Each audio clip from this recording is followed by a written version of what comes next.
Okay, hello everyone. Okay, welcome back to another video as we kind of begin going through the philosophy and the theology and the combination thereof that you can find in the works of C.S. Lewis.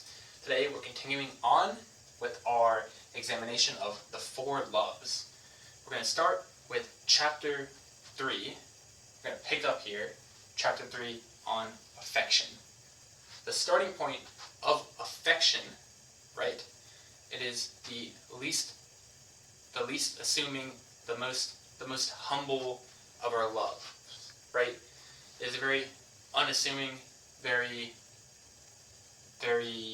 chill kind of love. You can see it in animals and you can see it in humans, and you can have it for animals, right? When you think about the love you have for an animal, that's going to kind of fall into the category of affection.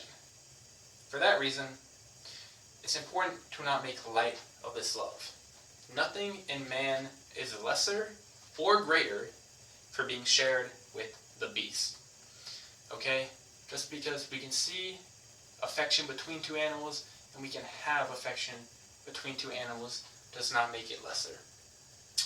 In fact, affection is quite possibly the foundation, or kind of the steamboat that keeps chugging on day to day in most of our loves. It is the affection between a man and a wife that can kind of hold them and pull them through their relationship, even when other things might not be going well. And the same with two friends, right? Even after your interests might have separated a little bit and you're each going on your different paths, affection can still keep you friends, right? It is important not to degrade this. Humans often say that something that another human is like merely an animal, right? But it's important to recognize the context of that assertion. And it goes hand in hand with the phrase, nothing in man is greater or lesser for being shared with the beast. People typically call someone a mere animal when they're acting like an animal in a specific situation where acting in a human fashion was required. People call humans mere animals when they act like an animal, when the exclusively human was demanded. That is when people act like a mere animal, right? And that is where the idea that people can often be brutal in a way that just a beast cannot be, right? Because the creative methods of torture that human beings dream up for each other are beyond the evil or the brutality that an animal is capable of, because I'm pretty sure a lion never thought up the idea of drawing and quartering somebody, or never thought up the idea of hanging somebody, or putting something under their fingernails or something. That's brutal in a way that an animal could never be, right? So, the classic example of affection that is very deeply ingrained and immediately seen is the affection between a mother and her child, or just between parents in general and their children. It's inborn, it's natural, it is a helpful thing for the continuation of the species when we are immediately and greatly affectionate toward our young, even young that may not be ours, right? So motherhood is going to be kind of a classic idea of affection that we're going to return to throughout this talk, okay? When you think of affection, the base point, the foundation that you build that idea of affection off of should be the image of a mother and a child. So, when we think about the relationship between a mother and a child, before the child is birthed out into the world, we can very naturally come to the conclusion that the woman needs to give to the child, and she needs to be needed by the child. right? If she does not give birth to the child, then she will die. You can't keep it in there forever. You know what I mean? It's just not gonna work. I mean, you ever see like one of those funny images by like a cartoon, and it's a woman and she's got like a fully grown human inside her belly and she's dragging around with her every day. Do you know what I'm talking about, or am I just talking crazy here? That can't happen. And in the same way, when a woman breastfeeds, she needs to do that or she's going to be in pain. So again, the two portions of love, well, it's three, but the two kind of give and take positions of love that exist on kind of continuum, with the need love here on one end and gift love on the other. In this situation, the need love, right, that you would typically think of as the baby having for its mother, but the mother's affection has a component of need love in it too, because the mother needs to be needed by that child. We'll come back to that later. That's where Jordan Peterson's image of the devouring mother can often come from, is from the need to be needed, right? And in the same way, her gift love, the gift of life and milk, can need to be given. Forgive me for phrasing it that way, but it needs to be given, or she will suffer for not giving it, right? So affection is one of the most accepting and humble and warm and comfortable and kind of shy loves that we have. And it's accepting because the criteria for affection are not large. You just kind of have to know somebody for a while and get used to them in a way that is positive, and that is the love of affection, right? If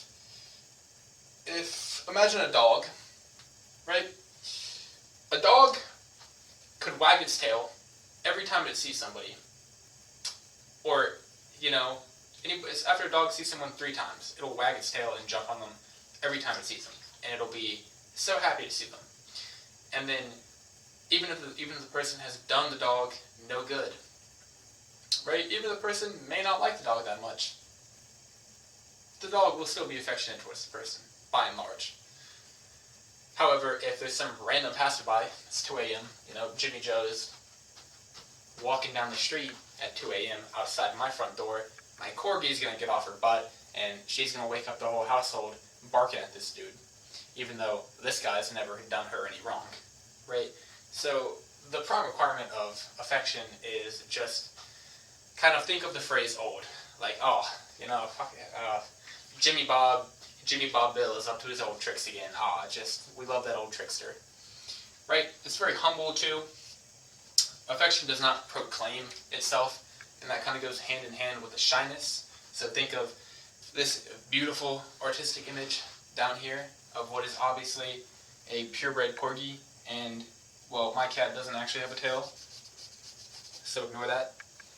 But the love that can exist between, like, a dog and a cat, right? You can see a dog and a cat liking each other, but it's kind of funny, because if I walk into, like, you know, my dog and my cat on the same bed in my house, you know, kind of snuggled up or taking a nap together, they both look kind of embarrassed to be caught.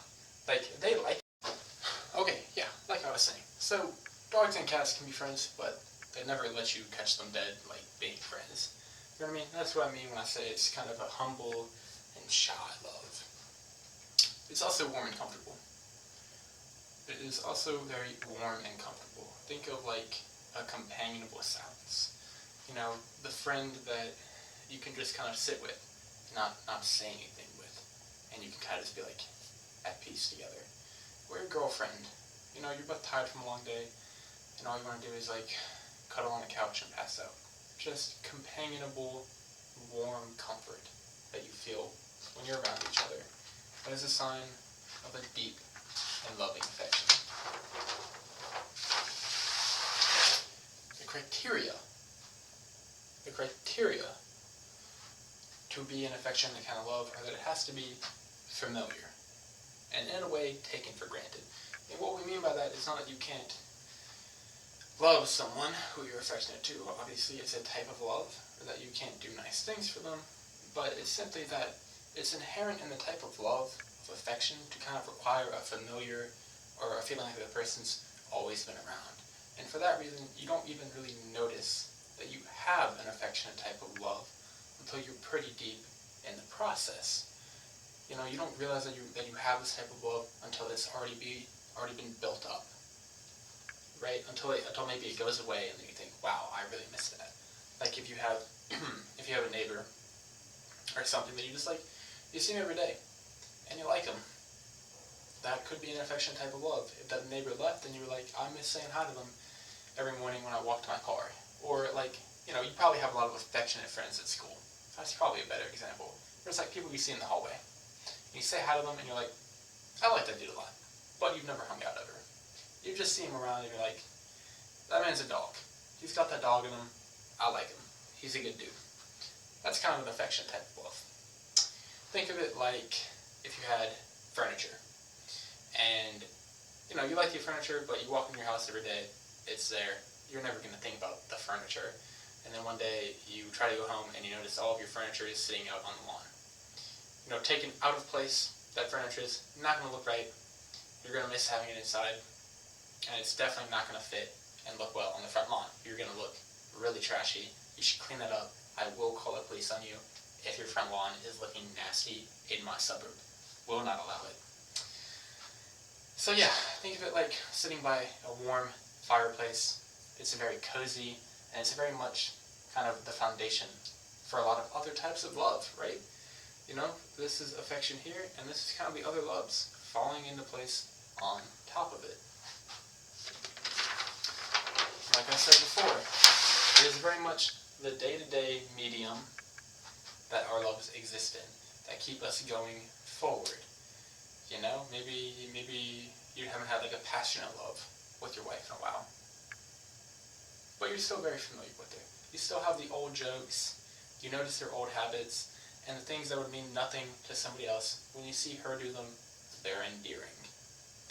Right? Or maybe, again, you know, you and your friend used to go to the gym together, but then you got different work schedules, and you no longer go to the gym together, so you're no longer on that same kind of like exercise-based friendship where you're both engaging in a shared activity and you're in the iron paradise with your brother who's getting swole. You're not doing that. But you're still affectionate with them. When they make a dumb joke, a dumb pun, you laugh. Because it's funny. But it wouldn't be funny coming from anyone else. Only from them. It is the base and kind of the base ingredient and the tonic that creates our love as a whole. Because our loves really exist as a single entity. They're or in a chemical purity. Your loves mix together with each other. Affection interbleeds with eros, with passion, which hopefully interbleeds with friendship. If you know you're with a girl and you're like, I love her, man, but she's kind of an idiot. She's kind of stupid. Maybe like you can love her, but like maybe break up with her if you think your girlfriend is dumb. Maybe that's not who you should be with forever. And it's generally just expressed in a very kissy kind of way. Like if you go to a Middle Eastern country and you see two dudes kiss, it's called Ahmet and Mahmoud. If Ahmet and Mahmoud kiss, it doesn't mean they're gay. They could be gay. But if they were, they'd be getting stoned, which is a whole different issue. So, if Ahmet and Mahmoud kiss, the reason why they're not getting stoned for being gay is because that is a common sign of affection in some Middle Eastern countries between men. Right? You come over there, you see a boy, you just give him a quick, and then you move on with your day. It's like saying hello. It's like a French kiss. Honestly, I see some questionable dudes doing it in the U.S. now, where it's like you are towing the line there with your friend, my buddy. There's only so many times you can sit on another dude's lap or kiss his cheek before I'm starting to hit with I'm like, what do you get up to in your alone time? When you're tugging, when you're choking the one-eyed chicken, what are you thinking about? Are you thinking about your boy Joe? What's going on in your mind? It can also be expressed as, baby talk. You know what I mean? I'm like, hey, Omar, how you doing? I don't mean that kind of baby talk. You know what I mean? I don't even think that's the type of baby talk. I mean, like, oh my god, oh my god, you're so cute, oh my god. The voice that your mom has when she talks to the pet. You know what I mean? What it raises. The voice that you probably have too. Well, let's be honest. That kind of baby talk, like, oh my god, little Snuggles, Pookie, Pookie. You know what I mean? Pookie, baby talk. You know what I mean? That's kind of affectionate. If you're getting called Pookie, it's probably a sign of affectionate. Like, nobody's mistaking the word Pookie. Nobody's mistaking that for, like, you know, you get called Pookie by your girlfriend, you're like, damn, she wants me, bro, I'm looking good, you know what I mean? That's not what's going through your head. It's an affectionate thing. It's a term of endearment. It's more like, oh, if you call me Pookie, like, you know what I mean? Like, I'm like a cat to her, and, like, I like being a cat to her, you know what I mean? Like, it's a good place to be. No, I'm just whatever. I don't even know what that would mean at all. But yeah, so those are kind of the upsides, the good of affection. I built it up in your mind, and then I will come back later, and I will destroy it, and I will tell you how kind of the same aspects as with many things in life are the same aspects that make affection good are a two-edged, double-edged sword. And they're the same things that when taken in the wrong context can turn affection into a negative and warped form of love. But more about that next time. I hope you enjoyed this video. I hope I'm being funnier than I was in the last three. I'm trying really hard, so please laugh. Please laugh. I need it. And you have to laugh. Okay, I'm gone. Bye-bye.